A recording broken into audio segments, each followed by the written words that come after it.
Hey, so it's 12:53. I just got to Scottsdale. The Airbnb is really cute. Look at the tile in the kitchen. It's just like, it's got a cute vibe. I just got here. The drive was pretty good.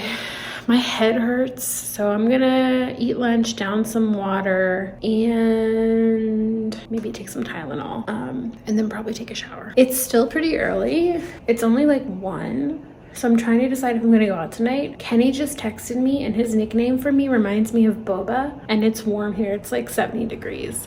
So I might go in search of some Scottsdale boba, but I'm gonna eat first.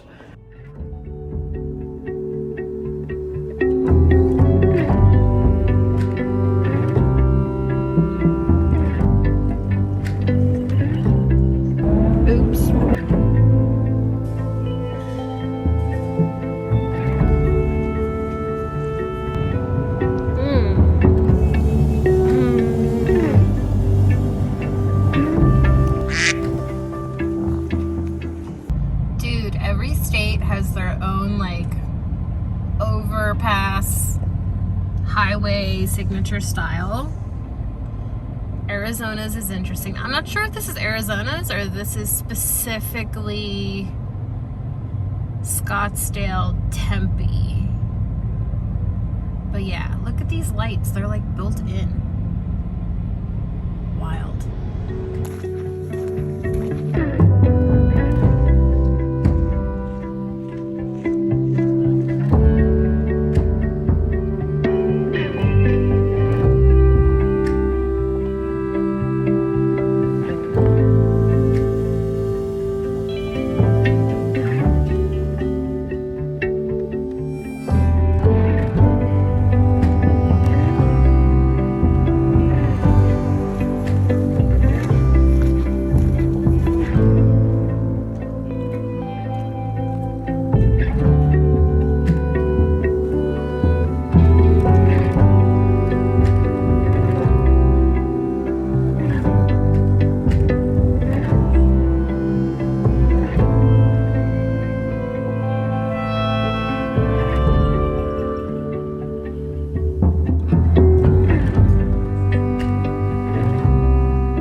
Hey everyone, it's editing Christine or voiceover Christine. I will answer to either. Um, so this is my trip in Grand Canyon. I honestly had maybe less time here than I actually had in Scottsdale. Scottsdale, I was there for around 24 hours. Grand Canyon, I was there for like 15, 16 hours. I just really wanted to go see it. I knew I wasn't hiking. I knew it was going to be cold.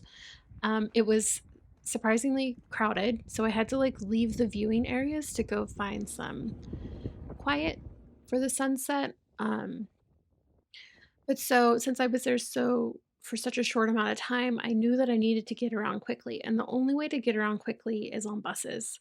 There is a free shuttle, and they also do guided tours that leave from the lodges. And since I was staying at the lodge and I thought I would be more pressed for time than I was, I just did the guided tours. So I did the sunset tour. That's this first one. As you can see, it was gorgeous. Just such a beautiful sunset. And then this is me doing the sunrise tour. um, it was significantly less crowded than the sunset tour. There were 5 of us. My sunset tour was packed. And you can see here that it's well before 5 a.m. The sun is not up yet because we need to get to the viewing spot before the sunrise.